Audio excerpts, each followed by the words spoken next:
Assalamualaikum warahmatullahi wabarakatuh. Mohon izin memperkenalkan diri, nama Reza Dira Maulana Putra dari kelas 12 absen 25.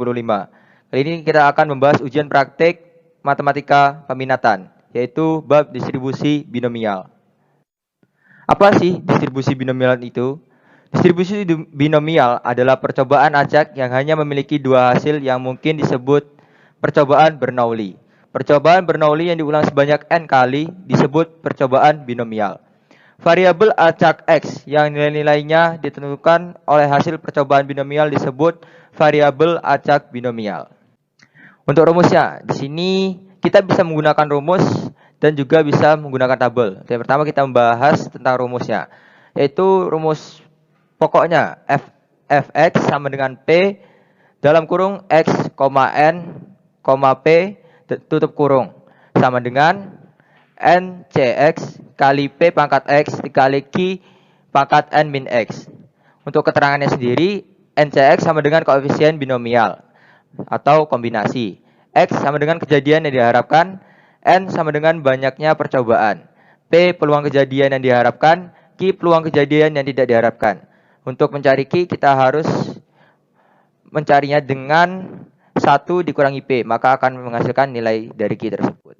Nah, ini dia untuk tabel-tabelnya. Jadi selain menggunakan rumus, kita bisa menggunakan cara yang lebih cepat, yaitu menggunakan tabel distribusi binomial. Jika di buku paket, kita bisa menemukannya di halaman 171 dan di halaman 172. Di sini, apa sih perbedaan dari tabel yang pertama dan tabel yang kedua? Jadi, untuk tabel yang pertama itu digunakan untuk soal-soal yang sifatnya pasti. Seperti, semisal, peluang jumlah 5 kelereng yang terambil. Sedangkan, kalau tabel yang kedua, yang pada halaman 172 ini digunakan ketika kita mendapati soal yang berbunyi semisal peluang lebih dari 5 kelereng merah yang terambil. Nah, itu kan belum pasti. Jadi kita akan menggunakan tabel yang halaman 172. Next, kita langsung masuk ke contoh soal. Contoh soal yang pertama, Andi mengikuti ujian remedi 4 mata pelajaran. Peluang lulus ujian remedi setiap mata pelajaran sama, yaitu 0,8. A. Tentukan peluang Andi lulus ujian remedi untuk semua mata pelajaran. B. Tentukan peluang Andi tidak lulus ujian remedi 2 mata pelajaran. Dan C. Tentukan peluang Andi lulus ujian remedi paling tidak 3 mata pelajaran. Nah, pertama-tama kita harus cari apa yang diketahui. Di sini N sama 4. N sama dengan 4 ini kita dapatkan dari jumlah mata pelajaran yang tadi.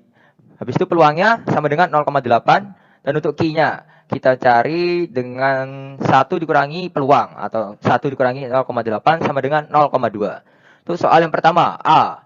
Lulus ujian remedi semua mapel. Jadi kita langsung masukkan saja ke fungsi f. Di sini saya typo, harusnya ini f kecil, f dalam kurung 4 sama dengan p dalam kurung x, n, p sama dengan p dalam kurung 4,4, 0,8 sama dengan 0,4096. Yang nomor 1A. Lulus ujian remedi semua mapel. F4 sama dengan P, X sama dengan 4, N sama dengan 4, dan 0 dan P sama dengan 0,8. Nah, untuk tabel di sini kita bisa lihat untuk X sama dengan 4. Dan kita yang pertama-tama kita lihat peluangan dulu. Peluangnya ini 0,8, berarti dia di bawah sini. Nah, di bawah sini. Setelah itu, setelah kita lihat peluangnya, kita lihat X dan N-nya. Kita lihat N-nya terlebih dahulu, yaitu N-nya sama dengan 4. N-nya 4. Dan kita lihat di sini, karena ini berada di bawah, berarti kita lihat yang paling kanan. Yang paling kanan di sini berarti sama dengan 4. 4 di sini, berarti dia sejajar di sini.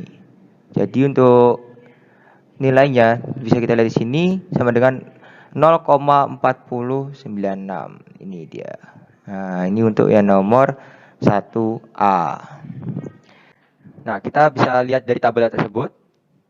Yang B, tidak lulus 2 mapel. Nah, untuk tidak lulus 2 mapel ini F dalam kurung sama dengan P, X, NP. Nah, S-nya di sini sama dengan 2, N-nya sama dengan 4, dan P-nya sama dengan 0,8. Dan kita dapatkan dari tabel 171 dan dihasilkan hasil 0,1536. Nomor 1B, tidak lulus 2 mapel. F sama dengan dalam kurung 2 sama dengan P buka kurung 2,4,0,8 dengan X sama dengan 2, N sama dengan 4, dan P sama dengan 0,8. Kita lihat lagi di sini, kita cari dulu P-nya 0,8, di sini dapat 0,8.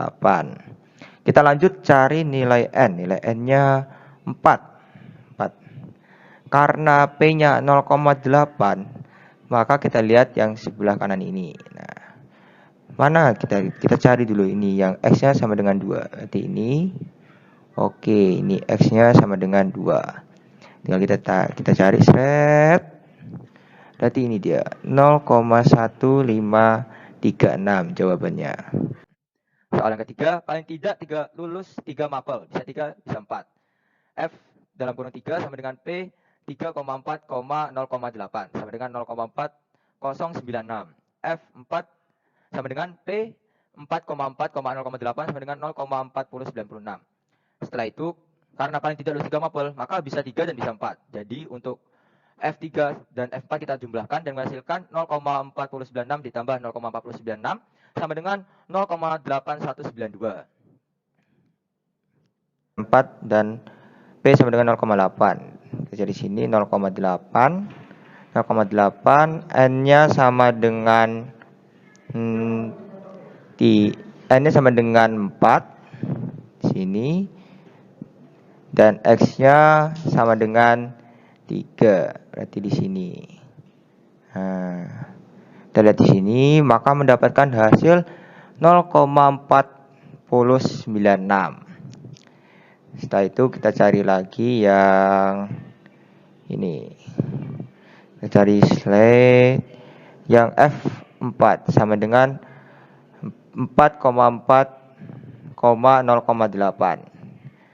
Jadi di sini P-nya sama dengan 0,8, N-nya sama dengan 4, dan X-nya juga sama dengan 4. Maka didapatkan hasil 0,4096. Setelah itu kita, karena paling tidak lulus 3 mapel, maka bisa 3 dan bisa 4. Lalu kita tambahkan hasil dari F3 dan F4, yaitu 0,4096 ditambah 0,4096 sama dengan 0,8192. 4. Nah, sekian ini penjelasan dari saya tentang distribusi binomial. Semoga rekan-rekan memahami apa yang saya sampaikan. Bila rekan-rekan masih belum paham, bisa tanyakan di kolom komentar supaya lebih jelasnya. Sekian dari saya. Wassalamualaikum warahmatullahi wabarakatuh.